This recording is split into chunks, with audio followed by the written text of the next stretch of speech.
Hi, it's me again, I'm back. Nama saya Miss Diva Innovencia Sinaga. Kembali lagi dengan saya. Kali ini saya akan mempraktekkan Lab 20.4, yaitu Install a Virtual Machine on a Personal Computer, di mana di bagian pertama kita akan belajar tentang menyiapkan komputer untuk virtualisasi dan mengimpor virtual machine ke VirtualBox. Yang pertama, kita diharuskan untuk mendownload VirtualBox. Dikarenakan saya sudah menginstal sudah lama, jadi saya tidak perlu untuk menginstal lagi. Kemudian, mendownload file yang ada di Open Visualization Format. Seperti yang sudah disediakan, kita downloadnya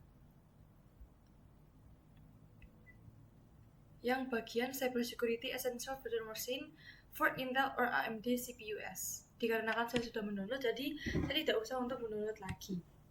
Kemudian kita akan buka VirtualBox-nya, lalu kita ketik file import appliance, lalu kita ambil file OVA yang tadi kita download, lalu kita next, lalu kita MAC address policy-nya diganti menjadi generate new MAC addresses for all network adapters. Lalu biarkan semua default, lalu kita import.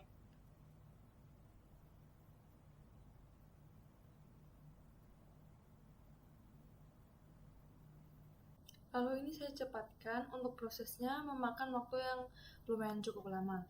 Lalu kita start mesinnya.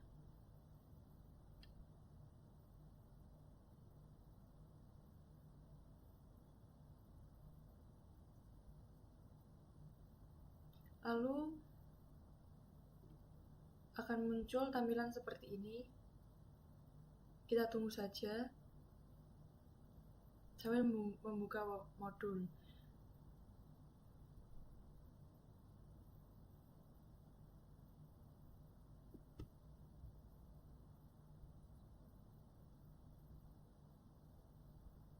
Lalu seperti yang kita baca di sini, jika virtual machine-nya gagal untuk dimulai, kita harus mendisable USB controller yang ada di virtual machine. Pengaturannya bisa lewat VirtualBox maupun lewat control panel. Lalu ketika prosesnya sudah selesai, virtual machine akan otomatis login dan memuat di desktop. Jika kamu membutuhkan super user akses setiap waktu, kalian bisa menggunakan username Cisco dan passwordnya password seperti yang ada di sini. Lalu kita klik login saja.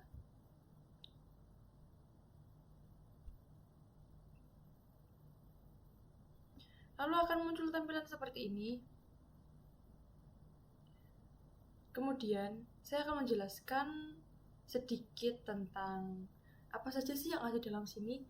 Cisco Homes itu adalah directory home untuk pengguna dan Cisco. Jadi kita akan klik, sama saja akan berada di directory awal. Dan ada DPS scanlink, yaitu perintah untuk meningkatkan resolusi. Lalu ada Firefox web browser, di mana Firefox web browser ini adalah internet browser yang biasa kita pakai.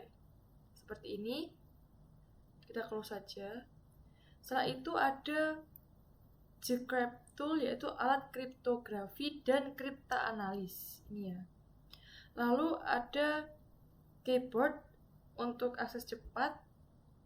Lalu ada terminal, di mana terminal ini seperti command prompt atau PowerShell. Kita coba saja ping ke Google apakah connect. Lalu dia akan mereply 64 bit, lalu kita stop. Lalu kita tutup. Dan ada Wireshark, di mana Wireshark ini adalah paket dari sniffer dan menganalisis protokol jaringan. Jadi kita juga bisa menganalisis apakah ada ancaman dari jaringan lewat Wireshark ini.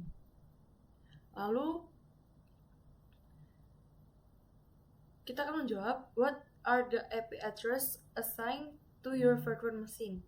Lalu kita buka terminal untuk mengecek apakah ada IP address yang masuk ke dalam virtual machine ini. Kita ketik IP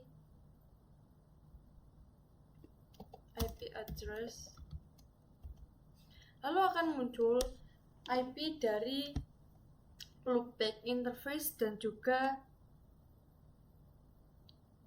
internet interface.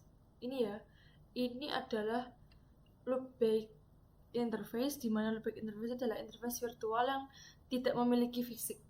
Loopback interface digunakan untuk menguji konektivitas jaringan internal dan untuk mengonfigurasi routing. Loopback interface memiliki alamat IP khusus yang dimulai dengan 127.0.0.1/8.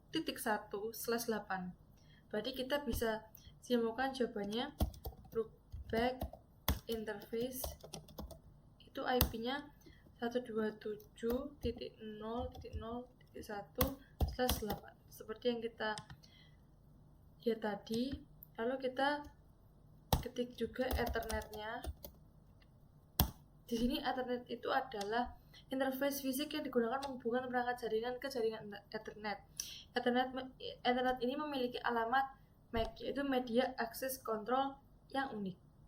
Lalu kita bisa lihat Ethernet interface-nya ber-IP-kan 10.0.2.15/24. Lalu locate and launch the web browser application. Can you navigate to your favorite search engine? Yes, dikarenakan ketika kita membuka dan meluncurkan web browser itu, kita bisa menavigasinya di pencarian favorit. Lalu kita akan menutup CSE LabFam, yaitu dengan menekan close di file pojok kiri. Lalu akan muncul perintah ini. Lalu kita bisa ketikkan what options are available, yaitu save the machine state, send the shutdown signal, dan yang ketiga power off the machine. Lalu ketika kita melihat ini, kita ketik save the machine, kita klik OK, lalu dia akan otomatis ke shutdown. Lalu kita akan menjawab pertanyaan jadi reflection, what are advantage and disadvantage of virtual machine, yaitu apa keuntungan dan kerugian dari virtual machine. Kita akan menjawab, mesin virtual ada keuntungannya, yaitu memungkinkan kita untuk menggabungkan beberapa server ke dalam satu server fisik yang dapat menghemat uang untuk biaya perangkat keras. Lalu kerugiannya, mesin virtual dapat menimbulkan overhead kinerja yang kecil karena hypervisor, perangkat lunak yang mengelola mesin virtual, perlu menggunakan beberapa sumber daya fisik. Maka kita bisa jawab advantage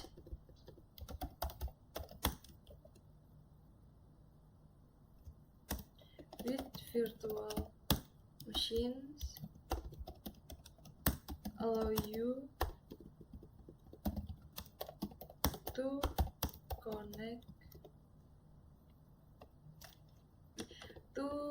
consolidate multiple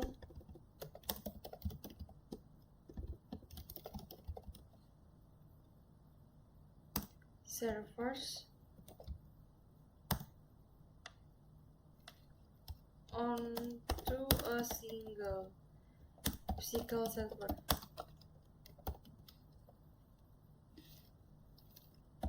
which can save your money. Lalu disadvantage-nya adalah virtual machine can introduce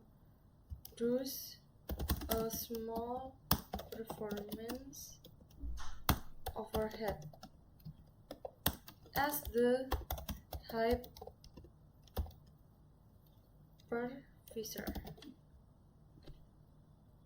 Demikian yang bisa saya jelaskan. Apabila ada kurang lebihnya, saya ucapkan terima kasih dan mohon maaf.